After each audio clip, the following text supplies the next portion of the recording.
ओम गणेशाय नमः। ओम नमः शिवाय। मैं निखिल ज्योतिषाचार्य आप सभी का मेरे चैनल पर पुनः स्वागत करता हूं।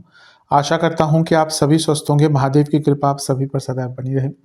ये वीडियो मकर यानी कि कैप्रिकॉर्न के लिए अत्यंत विशेष है, क्योंकि वीडियो है आने वाले सप्ताह यानी कि 24 से 30 मार्च 2025 के साप्ताहिक राशिफल के बारे में। कैसा रहेगा आने वाला सप्ताह मकर के लिए, कैप्रिकॉर्न के लिए।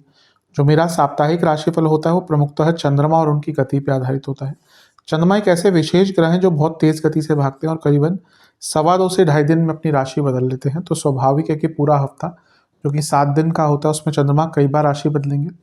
मन के कारक है और उनकी विशेषता यह भी होती है कि जिस भी भाव में जाते हैं उसको एक्टिवेट कर देते हैं। इसीलिए डे टू डे एक्टिविटीज़ पर उनका इम्पैक्ट बहुत ज़्यादा होता है और इसीलिए साप्ताहिक राशिफल की विशेषता बहुत बढ़ जाती है। अपने आने वाले सप्ताह को थोड़ा समझने के लिए, ज्योतिष के माध्यम से थोड़ी गाइडेंस प्राप्त करने के लिए साप्ताहिक राशिफल अति विशेष होता है। यदि आपकी लग्न राशि या चंद्र राशि मकर है, दोनों ही गाइडेंस के लिए इस राशिफल को देख सकते हैं।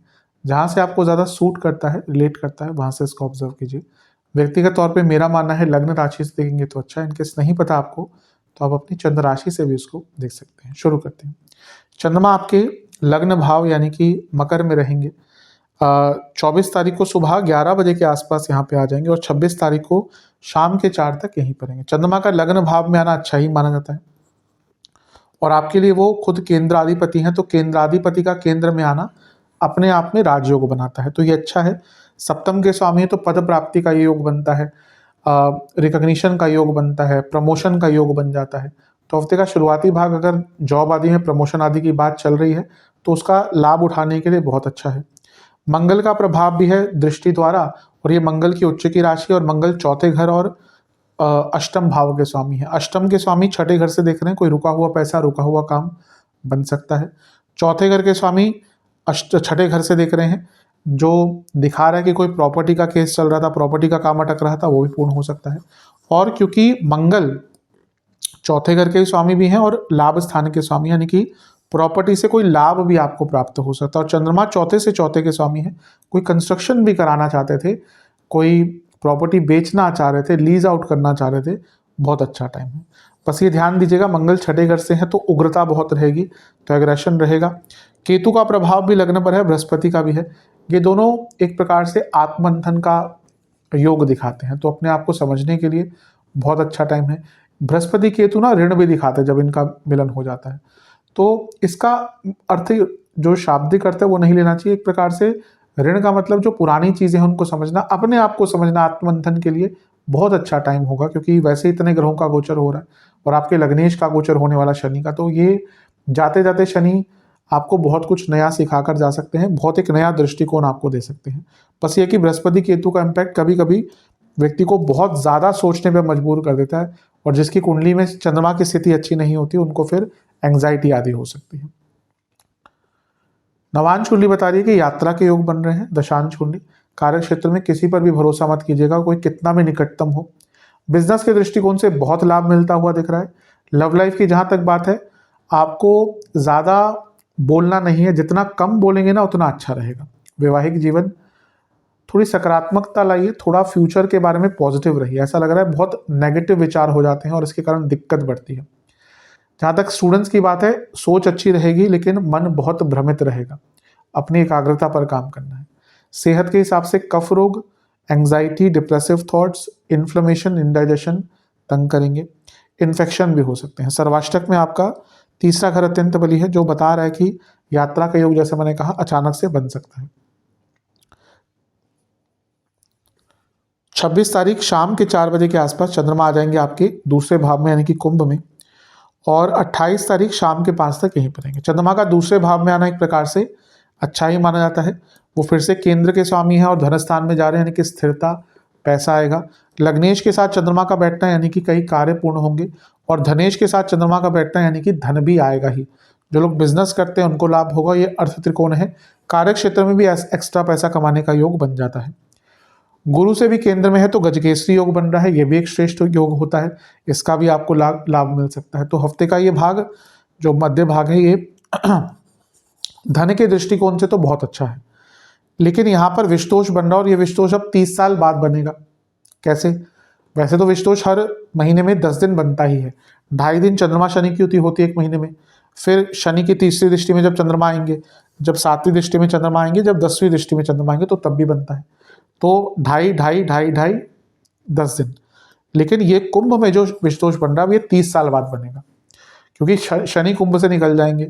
पिछले 2.5 साल से शनि का इम्पैक्ट कुंभ से ही चंद्रमा पे आ रहा था, तो अब सोच में भी बदलाव आएंगे, आपके सोचने का तरीका, दृष्टिकोण बहुत बदलने वाला है यहाँ पे। इसलिए शनि को समय का कारक मैं कहता हूँ, क्योंकि आपका बहुत समय, बहुत प्रायोरिटीज अब यहाँ से बदलने वाली है। पैसा आएगा, पैसे को लेकर नया दृष्टिकोण आएगा, नए आइडियाज आएंगे। जॉब चेंज करने का भी कई लोगों का यहाँ पे मन करेगा। बस एक चीज़ का ध्यान दीजिएगा, शनि चंद्रमा है और ये विष दोष तो है ही, तो वाणी पर बहुत कंट्रोल कीजिएगा, क्योंकि यहाँ पे क्या होगा ना, वाणी में या वाणी के कारण कुटुंब में दिक्कत, फैमिली में प्रॉब्लम्स आ सकती है, उसकी बहुत संभावना। और यही चीज़ कार्य क्षेत्र में भी एप्लीकेबल आपके होगी, क्योंकि अर्थ त्रिकोण है। नवांश कुंडली भी यही कह रही है, बहुत ग्रेटिट्यूड की भावना के साथ, बहुत आराम से, संवेदनशीलता से ही बातचीत कीजिएगा। दशांश कुंडली कार्य क्षेत्र में भी सेम चीज़, बहुत ग्रेसफुली बात कीजिएगा। बिजनेस में वैसे ठीक है, लेकिन थोड़े खर्चे बढ़ सकते हैं। अगर आपका बहुत कॉम्पिटिटिव बिजनेस है ना, अपने दुश्मनों से थोड़ा बच के रहिए, एटलीस्ट नज़र रखिए कि वो क्या कर रहे हैं। लव लाइफ के हिसाब से ठीक है, ऐसी कोई दिक्कत नहीं दिख रही, लेकिन थोड़ा ईगो क्लैशेस हो सकते हैं। वैवाहिक जीवन, अगर फैमिली प्लानिंग का विचार कर रहे हैं तो चीज़ें को आगे बढ़ा सकते हैं इस टाइम में, और थोड़ा फ्यूचर प्लानिंग के लिए भी अच्छा टाइम है। स्टूडेंट्स के लिए थोड़ा नेगेटिव है, क्योंकि आपको बहुत नेगेटिव थॉट्स आएंगे, बहुत डार्क थॉट्स आएंगे, इनसिक्योरिटीज़ बहुत ज़्यादा दिख रही हैं यहाँ पे। सेहत की जहाँ तक बात है, आपको पेट के रोग, खाने के कारण प्रॉब्लम, इन्फेक्शंस, दांतों और आंखों के रोग तंग करेंगे। सर्वाष्टक में आपका 12वां घर बली है, थोड़े खर्चे आपके यहाँ पर बढ़ सकते हैं। 28 तारीख को चंद्रमा का फिर से गोचर होगा, और वो आपके तीसरे घर में आकर बैठ जाएंगे, यानी कि मीन में, और 5 बजे शाम को होगा, और हफ्ते के अंत तक यहीं पे बैठेंगे। अब यहाँ पे और भी बहुत कुछ हो रहा है। यहाँ पे शनि का गोचर भी 29 तारीख को हो जाएगा, तो मैं उनको भी यहाँ पे सम्मिलित कर लेता हूँ, क्योंकि बड़ा गोचर है। अब यहाँ पे देखिए 28 तारीख को तो ग्रहण दोष लग गया, क्योंकि राहु चंद्रमा साथ में आ गए। सूर्य के साथ चंद्रमा हैं, तो ये अमावस्या दोष बन गया। शुक्र वक्री हैं, बुध वक्री हैं, और शनि भी अगले दिन आ जाएंगे, तो विष दोष। और अगले दिन यानी कि 29 तारीख को तो सूर्य ग्रहण लग रहा है। अब तीसरे घर का ग्रहण और इतने सारे ग्रह बहुत बुरे नहीं होते। पहले अच्छी चीज़ों की बात करते हैं। अच्छी चीज़ें हैं, यहाँ से सारे ग्रह भाग्य स्थान को देखेंगे तो भाग्य का साथ मिलेगा। जॉब चेंज करनी है, ट्रांसफर चाहिए, बहुत अच्छा है, थोड़ी हिम्मत रहेगी। यहाँ पे अगर हम देखें तो चंद्रमा जो आपके सप्तम के स्वामी हैं, वो आपके लग्नेश के साथ हो जाएंगे, शनि के साथ। बिजनेस में चेंजेस लाने का मौका मिलेगा। वो आपके 10वें घर के स्वामी के साथ है, फिर से कहूँगा जॉब चेंज का मौका मिलेगा। वो आपके बुध के साथ है, जो भाग्यस्थान के स्वामी हैं और छठे घर के स्वामी हैं, हिम्मत बढ़ेगी। पर इतने सारे ग्रहों का प्रभाव तीसरे घर में, और वक्री ग्रह भी हैं, कभी कभी ना ओवर एक्साइटमेंट बहुत तंग करती है। भाई बहनों से संबंध, कलीग से संबंध बहुत बिगड़ जाते हैं, और व्यक्ति अति उत्सुकता के कारण बिना सोचे समझे कोई बहुत बड़ा कमिटमेंट या डिसीजन ले लेता है। तो इस चीज़ से आपको बहुत बचना है। अदरवाइज ये तीसरे घर में इतने सारे ग्रहों का प्रभाव अच्छा ही होता है, और आपको इवन कुछ नया समझने के लिए, नया दृष्टिकोण देने के लिए भी मदद कर सकते हैं। बस कोई बहुत बड़ी कमिटमेंट, ये नहीं कह कि कुछ भी मत कीजिए, लेकिन कोई बहुत बड़ी कमिटमेंट, बहुत बड़ा डिसीजन जिसके इम्प्लीकेशंस बहुत बड़े होंगे, उन चीज़ों को यहाँ पर मत कीजिएगा। भाई बहनों से संबंध बहुत बनाकर रखिएगा।